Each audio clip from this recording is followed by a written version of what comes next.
I have never met a woman who hated every step of her health journey and managed to sustain it for years. Not once.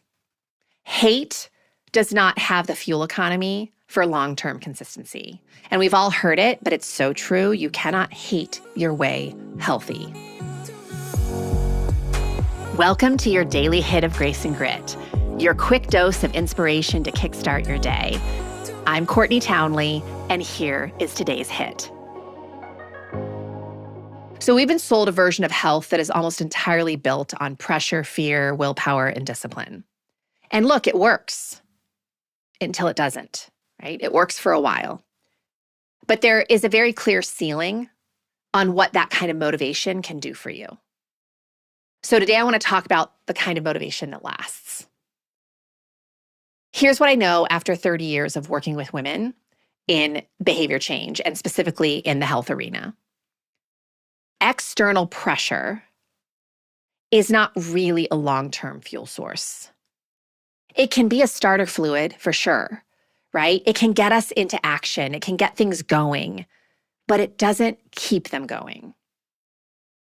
Because the reality is when the pressure lifts from whatever the external pressure was, maybe it was a program that ended, or a coach you're no longer working with, or an event that you were working really hard to get ready for and now it's past, or a doctor's warning just starts to fade.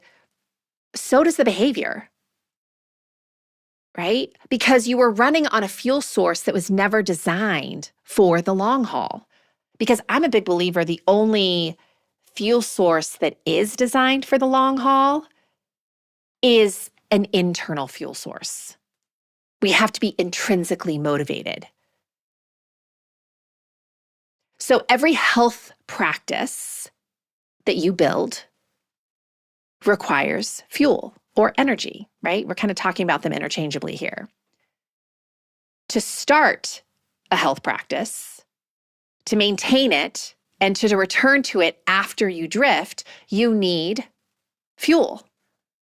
And the fuel that you use to create a result is the same fuel that you will need to use to sustain it. Okay, I'm going to say that again because it's so important.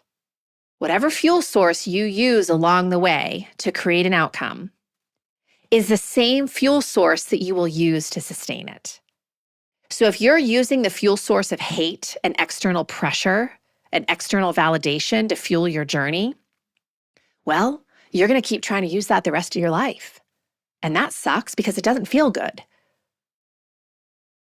But if you, along the way, learn to start using fuel sources that actually infuse your journey with joy and pleasure and wonder and excitement and delight, well, you're going to keep using those fuel sources once you reach your whatever outcome you're trying to achieve to sustain it. So giving you a real world example, right? A woman who builds her fitness practice through something she loves is more likely to keep doing it than a woman who gets fit by way of things that she hates doing.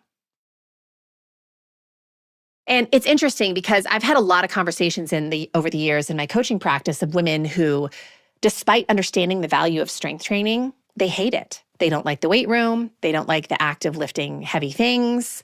They don't like how their body feels. They don't like anything about it. And so I am not going to force them to travel through that gateway because there's 1,000 other modalities available to us. So why wouldn't we find something that gets her a similar result using a different fuel source, right?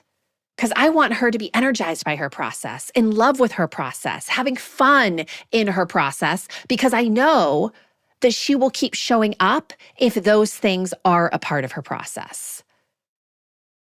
So above all else, hearing this podcast today, I really want you to sit with the question, not what should I be doing, but is this something that I genuinely connect with? And look, you're not going to connect with something every moment. Not every rep is going to feel delightful. But the level of the overall experience, are the things that you're committing to do to take care of yourself feeling like punishment and misery and something to just grit through? Or does it feel like an expression of who you are, something you're genuinely curious about, something that you look forward to? Because I'll tell you this, if it's more of the latter, you are so much more likely to stick with it. And that is not permission to do what's easy, right? That's not what I'm saying. It is permission to find what you genuinely connect with, which is different for all of us. So the movement that you actually want to keep doing, a way of nourishing yourself that actually feels like care rather than control. The morning practice you protect because it gives you something back. It's worth doing for you. That is a sustainable fuel source. And that is what long-term consistency is actually built on. So enjoy the process. Not every moment, not every day, but the overall experience of taking care of yourself. That has to be a yes. A hell yes. It's not a nice to have, right? It's a requirement.